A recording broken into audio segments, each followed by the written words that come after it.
V videoposnetku pogledali, kaj morske alge lahko naredijo za koruzo.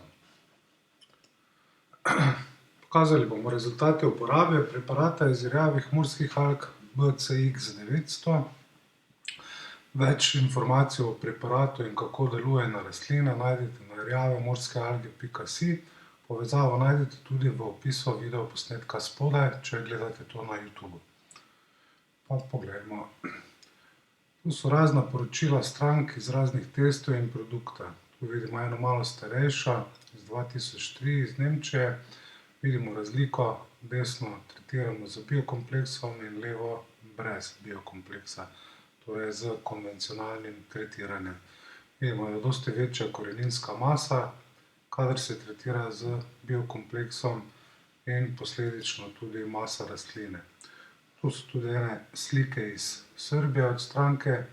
Vidimo levo tretirano z biokompleksom, desno konvencionalno tretiranje.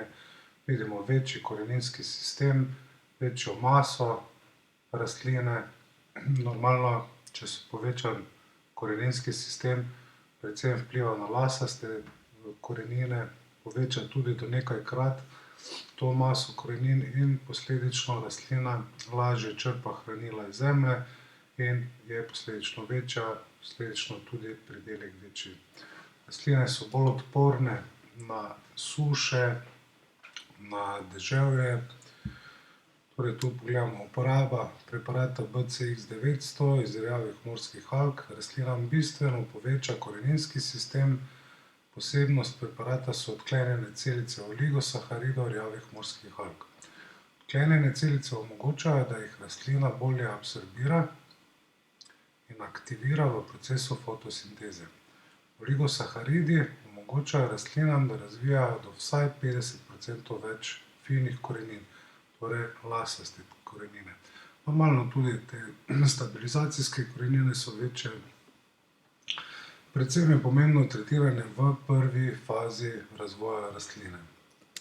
Tukaj lahko pogledamo še eno polje, posejano s koruzo, ki je v bistvu isto polje, vendar levo tretirano z biokompleksom, torej z morskimi algami, desno konvencionalno. Lahko vidimo, da suša dosti bolj prizadene rastline, na levi strani pa vseeno zeleno in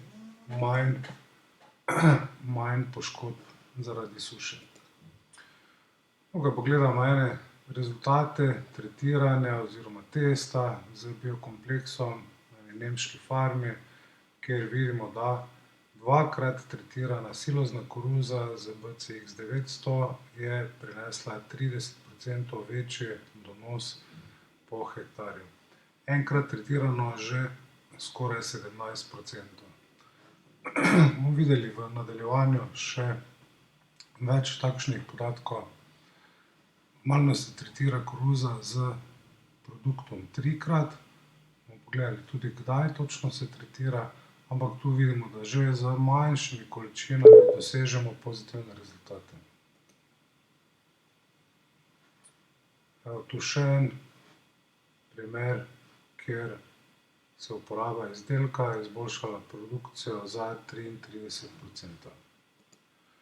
Tukaj imamo analize raznih tipov koruze, kjer jasno vidimo, da so tretirane rastline, imajo dosti več škroba, dosti več sladkorja, dosti več vsebnosti. To lahko pogledate tudi na naši spletni strani, te tabele. Tu še enkrat lahko povem, kako deluje na rastline in na zemljo. Torej, kot smo že omenili, najprej poveča koreninski sloj, kar pomeni, da se bistveno izboljša vsrkovanje in izkoriščanje hranilnih snovi, hkrati pa rastline bolje prenašajo stresne situacije, kot so suše in bolezni. Alginati jih zaščitijo pred boleznimi in nematodami. Torej ta tekočina, ki je gelopodobna, se veže na rastline, kar ščiti pred izsušitvijo in okužbami. Kadar pri uporabi bioaktivatorja uporabljamo tudi pesticide, lahko doziranje le-teh zmanjšamo za 50%. To pa zaradi tega, ker alginati omogočajo boljšo porazdelitev in vezavo pesticidov, pa tudi hkrati tudi vseh ostalih škropil, ki jih zraven uporabljamo, in s tem se njihova učinkovitost poveča. Torej vse ostalo lahko uporabljamo manj. Biološka dejavnost v tleh se poveča že v prvem letu uporabe bioaktivatorja in med škodljivimi in koristnimi mikrobi se vzpostavi biološko ravnovesje. Posledično rastlinam zaradi močno povečane dejavnosti talne biologije zraven večje količine dušika na razpolago tudi več ogljikovega dioksida. Škropljenje po zemlji nevtralizira kemijsko sestavo tal, torej zasičanje tal in biološko pozdravi tla. Zdravi predvsem sive huminske kisline, ki so nosilke rodovitnosti v vrhnjih plasteh zemlje in ki v povezavi s finimi anorganskimi delci v tleh vzpostavljajo glineni humusni kompleks. Torej več humusa, boljše zemlja skozi leta uporabe. Omenjene biološke strukture, ki so nosilke rodovitnosti, se v tleh močno zmanjšamo, kadar zaradi zunanjih vplivov, torej preveč škropiva, kislih dešov in tako dalje, se zmanjša delo mikroorganizmov. Kadar uporabljamo morske alge, vpliva tudi na zemljo, tudi do 20-krat poveča mikrobiološko aktivnost v tleh. To pa vemo vsi, da pomeni tudi boljše izkoristke za rastline, ki jih gojimo. Po povprečju uporaba BCX 900 poveča pridelek za cirka 20%, v nekaterih primerih pri idealnih pogojih tudi za več. Torej, kdaj pa tretiramo? Tretiramo na začetku vegetacije, prvo škropljenje, ko imamo 2 do 3 prave liste. Torej, prave liste potrebujemo za prvo škropljenje. Recept je 1,5 litra na hektar, bomo pogledali kasneje, kako se pripravi mešanica. Drugo škropljenje od 8 do 14 dni kasneje, torej po prvem škropljenju zopet 1,5 litra na hektar. In tretje škropljenje še 14 dni najkasneje po drugem škropljenju.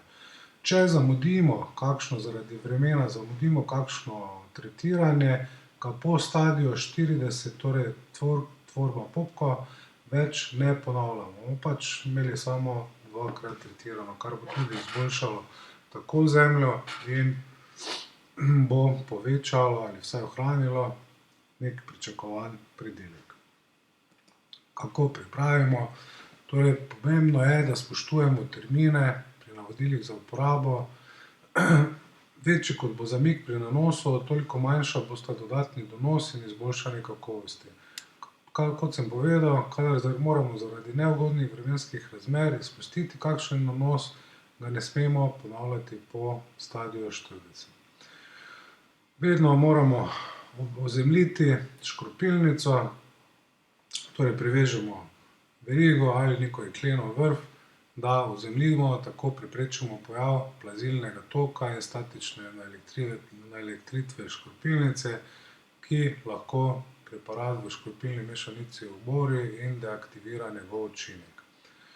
Vedno v škropilnico najprej pripravimo vodo, nato dodamo biokompleks v razmerju 1:200, torej nikoli manjše razmerje kot 1:200. In kasneje lahko dodajamo še vse ostala škropiva, ki jih imamo namen uporabiti.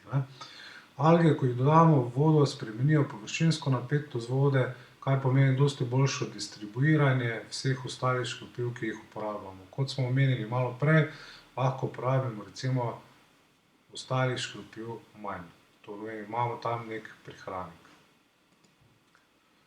Mešamo lahko z drugimi sredstvi, kot sem povedal, nikoli pa ga ne mešamo z magnezijem.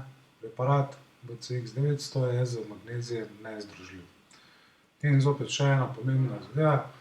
Razmerje med preparatom in vodo mora vedno biti vsaj 1:200 in, kot smo že povedali, ne opravljati prvega tretiranja, preden imamo prva 2 lista.